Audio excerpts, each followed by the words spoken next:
사랑 내게 있네. 그 사랑이 날 채우네. 주는 내게 있네.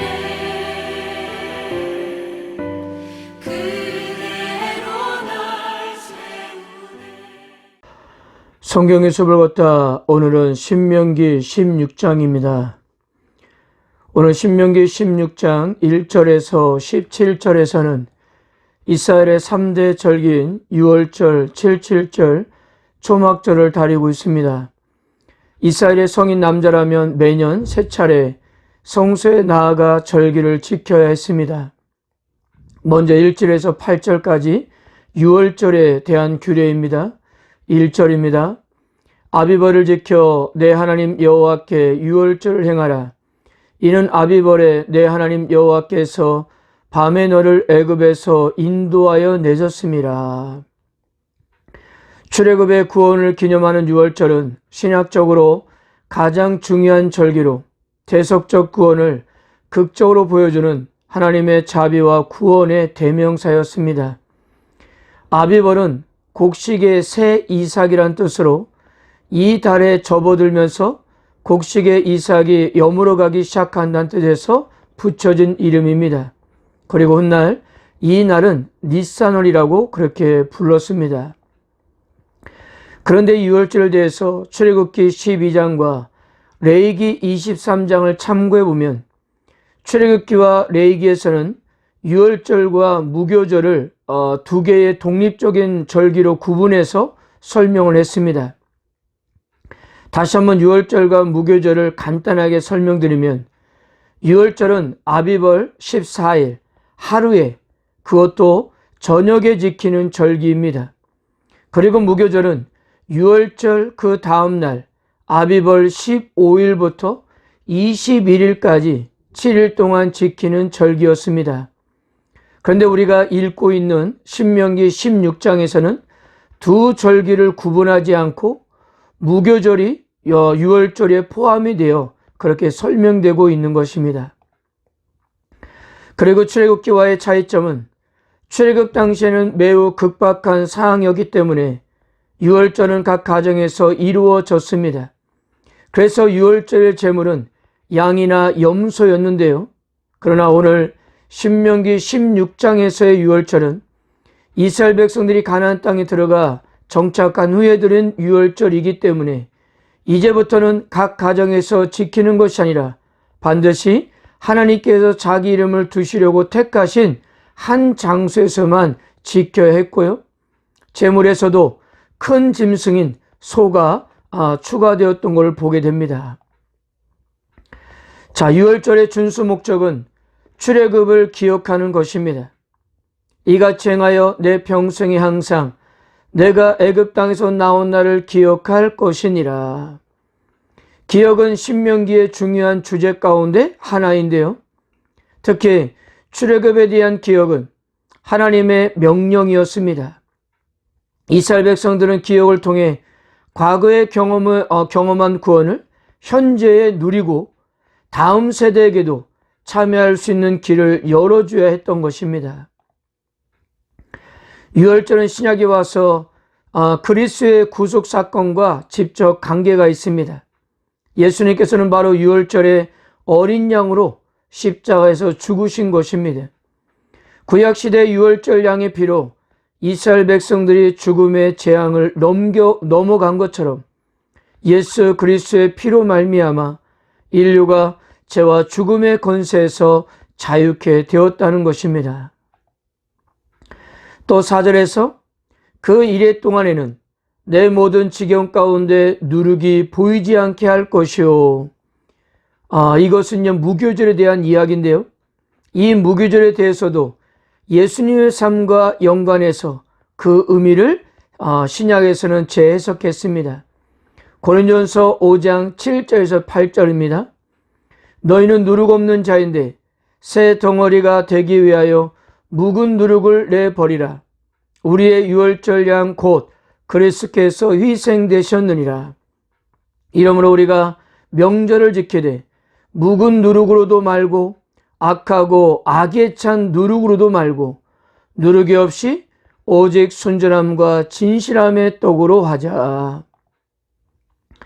사도 바울은 묵은 누룩을 제거하는 무교절의 풍습을 구원받은 그리스도인의 삶과 관련하여 새로운 의미를 부여했던 것입니다. 예수님께서는 친히 이 땅에서 순전하고 진실한 삶을 사심으로 무교절의 의미를 성취하셨습니다. 그러므로 이스라엘 백성이 무교절 때 누룩을 제거한 것처럼 구원받은 그리스도인들도 죄와 유혹을 멀리하는 삶을 살아야 했던 것입니다. 이것이 진정한 무교절의 의미였던 거예요.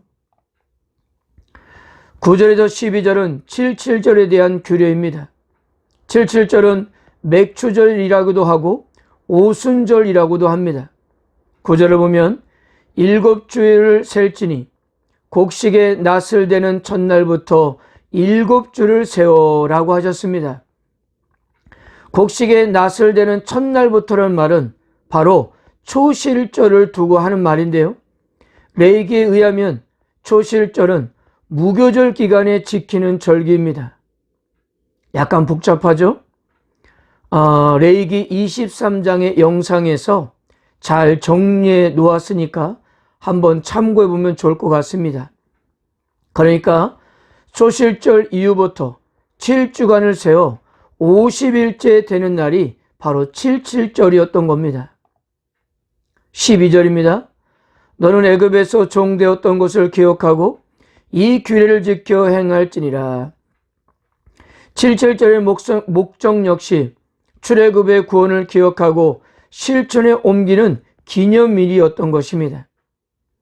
출애굽의 역사 중에서도 자신들이 노예로서 종살이했던 고초를 기억하는 것입니다. 노예 생활을 기억하는 것은 구원받은 은혜에 감사할 뿐 아니라 현실의 삶에서 고통당하는 자에게 자비를 베풀어야 할 의무를 실천하는 것이었습니다. 그러므로 이스라엘은 구원받은 백성으로서 고통당하는 자들과 하나님의 축복을 나누는 일에 최선을 다했던 것입니다. 그래서 이 77절은 축제였습니다. 공동체 전체가 화목제를 드리는 경우는 77절이 유일했고요. 화목제가 지닌 성격상 이날은 온 공동체가 먹고 마시는 축제의 날이었던 것입니다. 77절의 의미도 신약시대 성경 강림 사건으로 성취되었습니다. 사도행전은 정확하게 오순절에 성령 강림 사건이 일어났음을 증언했는데요. 구약의 77절이 하나님께서 주신 물질적 축복을 기념하는 날이었다면 신약의 오순절은 하나님께서 주신 영적인 은사와 축복을 기념하는 날이었던 것입니다. 13절에서 15절은 초막절에 대한 규례입니다. 초막절은 가을에 추수하는 모든 것을 저장하는 일을 기념한다고 해서 수장절이라고 하기도 하고 장막절이라고 부르기도 했습니다. 민수기 29장을 보면 이스라엘은 이 절기 때 가장 많은 제물을 드렸고요. 초막절 역시 이스라엘 사람들은 여러 절기 중 이 절기를 중요하게 여겼습니다. 그래서 구약의 역사에서 이 초막절을 그 절기라고 이렇게 자주 부르게 되었습니다. 그리고 초막절은 이스라엘의 여러 절기 중 가장 즐거운 날이었습니다.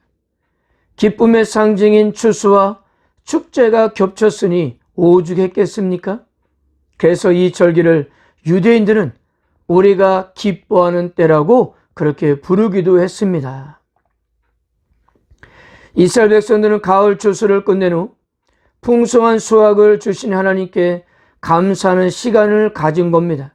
그러나 더 중요한 것은 하나님이 노예 생활을 하면서 고통스러워했던 이스라엘을 애굽에서 구원해 가나안으로 인도하시고 가나안에서 이렇게 추수를 누릴 수 있게 하신 하나님께 감사를 드리는 데 있었던 것입니다. 그래서 절기 되면 이스라엘 백성들은 광야에서 초막에 거주한 것을 기억해서 온 백성이 초막을 만들었던 것입니다. 18절 이하는 신명기 17장을 공부할 때 다루기로 하고요. 마지막으로 16절과 17절을 보겠습니다. 너희 가운데 모든 남자는 1년에 3번 곧 무교절과 칠칠절과 초막절에 내 하나님 여호와께서 택하신 곳에서 여호와를 배웁되 빈손으로 여호와를 배웁지 말고 각 사람이 내 하나님 여호와께 주신 복을 따라 그 힘대로 드릴지니라. 여기서 재밌는 것은 빈손이라는 단어입니다.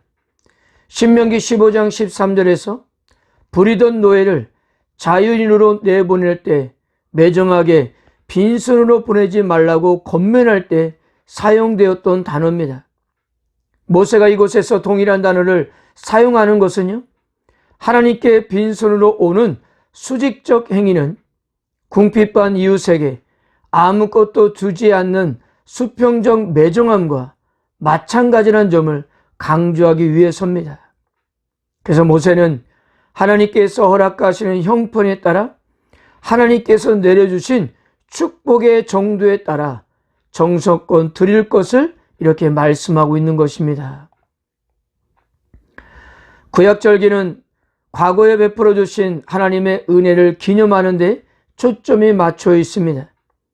주의 백성들이 이미 체험한 하나님의 은혜를 기념하는 것은 그래서 당연한 일이었어요. 그러나 이스라엘은 한 걸음 더 나아가 국가적인 위기를 맞을 때마다 출애굽 하나님을 기념하며 다시 한번 그와 같은 하나님의 구원 역사가 임할 것을 확신했습니다. 과거를 기념하는 것은 하나님이 공경에 처해 있는 백성들과 함께 하신다는 사실을 증거가 되는 것이었고요. 주의 백성들에게 미래가 있음을 보장하는 역사적 근거가 되었던 것입니다. 오늘날도 공경에 처한 성도들이 자신의 문제에서 눈을 돌려 과거에 베풀어 주신 하나님의 구원의 손길을 기념할 수만 있다면 확신에 찬 믿음으로 미래를 향해 나아가지 않겠습니까? 사랑하는 성도 여러분, 이스라엘 백성들이 힘들고 어려울 때마다 과거에 역사했던 하나님을 생각한 것처럼 현재 우리들도 과거에 우리와 함께 하신 하나님을 생각할 수만 있다면 위로가 되고 다시 일어설 수 있는 힘이 될 것입니다.